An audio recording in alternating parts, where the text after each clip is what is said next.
How do you guys hold your brakes? We need a Good break. question. With my hands? Sorry. Very good question. Because like I just hold them like, you know, Sort of- there's sort of loop handle. and How do you- there's like a monkey, you know, like that. And Yeah. I've like been trying to hold them in a different way where I can have a bit more sensitivity. But like my maybe bad habit at the moment have a is to brake handle? hold them like that, and then because my arms get tired, I hook my thumbs like around the risers, like just around the like main section.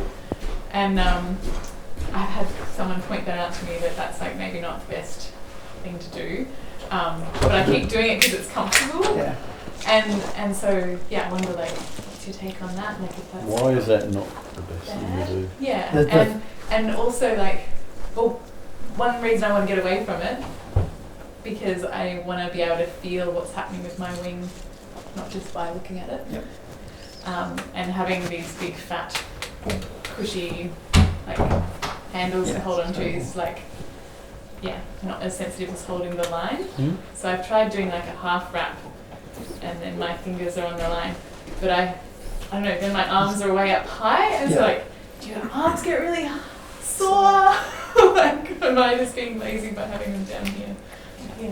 How do you hold your? That's all. Maybe So I'm like this. Firstly, the reason they say not to hang on to your risers as well is because people panic when it gets rowdy and they just hang on to the risers and don't do anything. So you can't catch collapses like that if you're hanging on to the risers. So that's the reason they say don't do it. If Laura's just like putting her thumb on there and still holding it, that's not too bad. Yeah, I'll be like, can I have the monk? The accessory? I'll be That's like, a real break. It's a dog collar. like, yeah, I'll just, like when I'm not doing anything, I'll have them on here. No, I'm not. If it's crazy, I'm not putting it on. I'm out here. Yeah. But if I'm just, like, I would try and remove that thumb. yeah. Just because what you can tend to do without realising it is brace with those thumbs Yeah. to maybe reduce a bit of movement in the seat, and you're starting to, you know, I noticed for a while that, and it was when we did a tow course, that I was bracing on the insides of my risers while I was holding my brake handles, Yeah, right. and you know it was a bad habit I got into. Yeah. So I wouldn't put it all the way through, although lots of people do, and hold like that, because if you need to throw your reserve, it'll get stuck. Especially if you've got gloves, like we always wear Tassie, gloves in Tassie. But I have it Yeah, just it's really a hard to get little your bit through, and is that a half wrap? I don't know. No, And That's, so Has that got a just- name? and that's just Cobra, comfort, or- Cobra grip or something that's called. That's my grip as well. It's called Cobra grip, I think. What's the advantage? Instead of that, Yeah. that's tiring. If you can do that for as long as you fly, you're doing well. It's I'm flying for minimum 2 to 4 hours most times, so that's more comfortable. That's Okay. it's because you're holding down a thermal just about all the time. Yeah. But maybe I'm taking my hand out, doing something, and then putting it back in, and then doing that again. So my line gets turned and turned and turned and turned.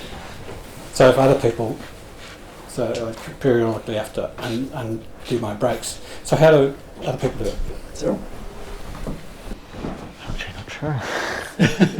I think I do the same sometimes. So that's half wrap when you like fold and lock. But basically, the advantage of doing this is having the line on your finger, Yeah. and that's More why you efficient. have like. Yeah. That's why you have the sensitivity, and then you feel everything faster than if you just hold it there. And without moving the brake, you also higher, so you have like more on your arm as well. Yeah. It's also way up there.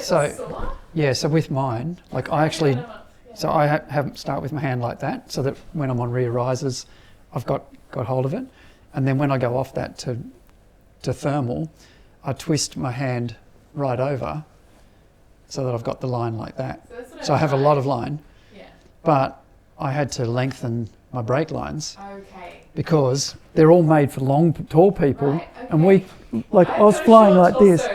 But yeah, so I just lengthened this, and so that I can do that.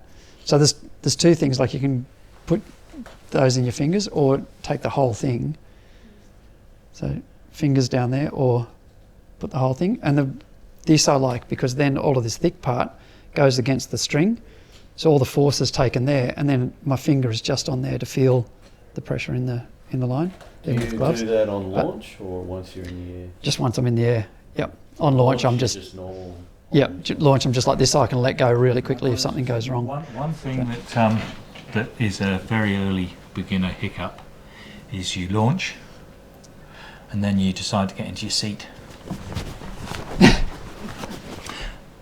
When you're in that little bit of zone where you really would be great if you were hanging onto the brakes so that you could steer it, and some people do kind of let go and then shuffle into their seat, get all comfy, and then go back to their brakes. I personally think that's a really bad idea. So the only solution to that is hang your harness at home and adjust whatever the fuck it takes to make sure you can get in it without using your hands. Like whatever it takes. If it needs a stirrup to push you in, or if you have to like put your legs over your head and shake them to shake your bum in, like just practice that. When I was at single, Mike taught me to lift my knees up rather than just sort of moving my ass around, and that sort of gets me halfway there. Yep. And I did hang it up in the garage, but I was a bit nervous to make too many adjustments to it. So, but you reckon if I adjust it right, I should be able to get in? Or you might need a stirrup, which is just basically a piece of webbing that you can have dangling there, and It's like a locked off speed bar. Where do you put that relative? Just like the speed bar. Yeah, it's just kind of parallel to the speed bar, but it doesn't move. So you can, Is that static, something you so can that you buy? can do something hard? Yeah. Is that it's something like? And you launch with it between, like with the rod between your legs, so that it doesn't flap around behind. So then when you get going, you just lift one leg up and the rod's kind of sitting there, and then you can get into your stirrup like that. And then once you're flying, you can usually let it go and get onto your speed bar and just kind of keep your legs on speed bar. But a lot of people fly with stirrups, if open harnesses, just to hold their legs up because it's more aerodynamic and more comfortable. But a lot of harnesses have an adjustment for the seat angle, and sometimes I think it's a problem if the seat's too flat and it needs to be up higher. Yeah.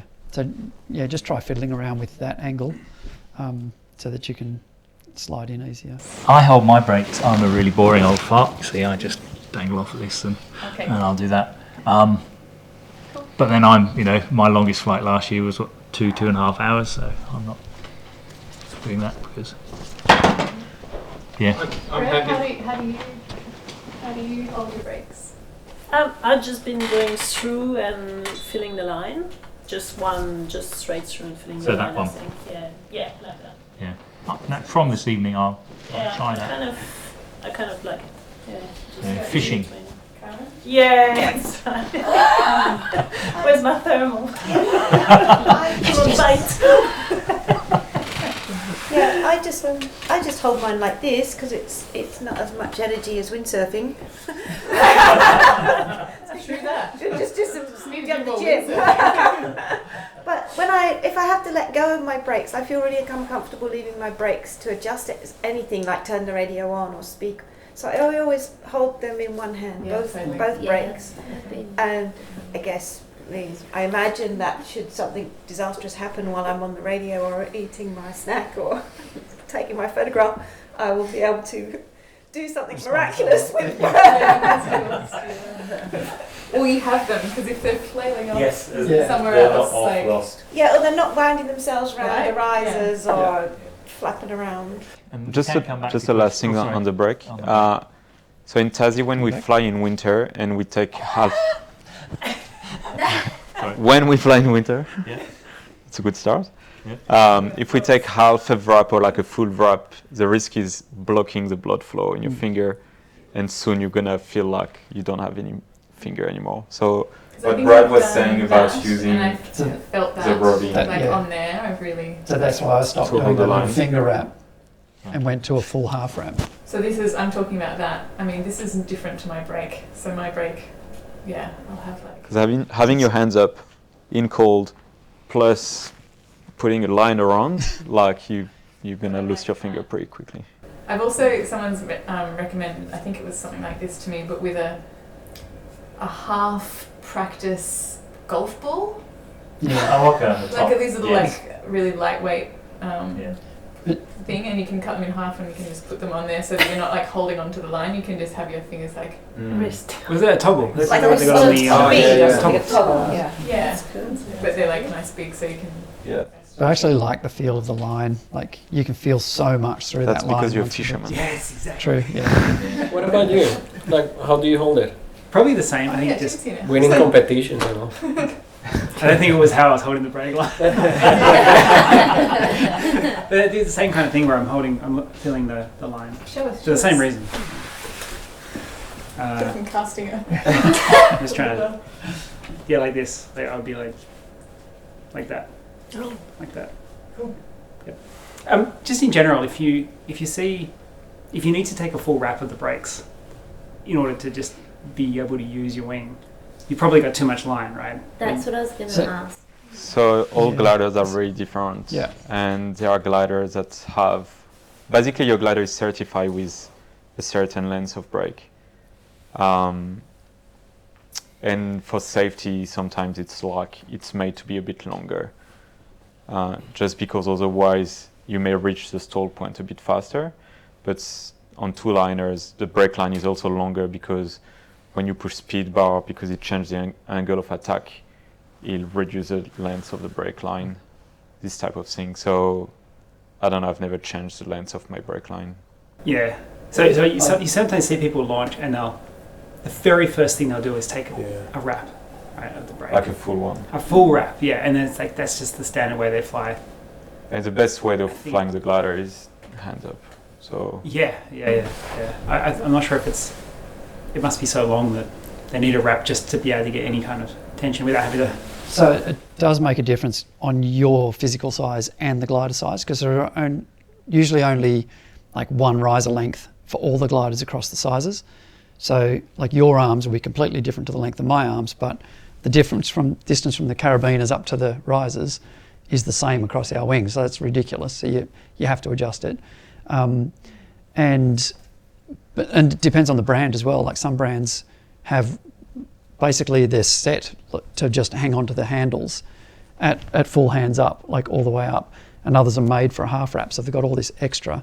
So the way to check is when you're just like soaring at single, this is another cool thing to do, because like being nerds so cool, is just look up at your wing and look at where your brakes start to take up, where it starts to deflect the trailing edge, because any deflection is drag. So once you actually start flying and wanting to go cross country and stuff, that's not what you want. So you kind of have a look and just see where your kind of comfortable point is. And if you're pulling down to here before the trailing edge is even taking up, then they may be designed to have a full wrap. So you can take that slack and have your hands in a comfortable position and still be able to get enough movement. So it's actually on purpose by the manufacturer. Yeah, and they all have a different idea about what it should be.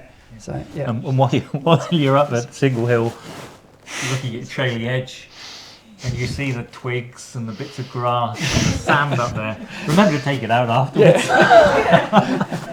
Bristleheads. So if you've got a full wrap, does that make it harder to get your reserve out? No, because you just let it go. Like and that's with that full wrap, like go right around, rather than having your fingers up through, or like there is this thing where you noose it right around your wrist and hang onto the string, which is really bad. Like that's the one that Stephen was saying you can't get out if you need your reserve, especially with gloves. But with a half wrap, I don't know. It just seems like you can just release it and it goes. So yeah.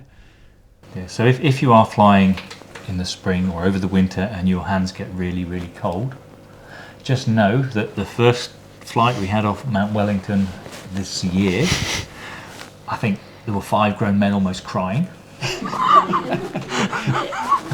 Wanting to stay up. It was hard. Wanting to stay up in the air and be up there. And your hands are cold, they're so cold. They got numb, but now they're not numb, they're hurting. And then they get to the point where they stop hurting and you're, oh shit, that's bad. It's like, yeah. There is a hack for this. There are heated gloves And they cost $30 on AliExpress. You just have to order them 6 weeks before you want them. They work amazingly. They're awesome. But let's take a pizza break. So. Cool.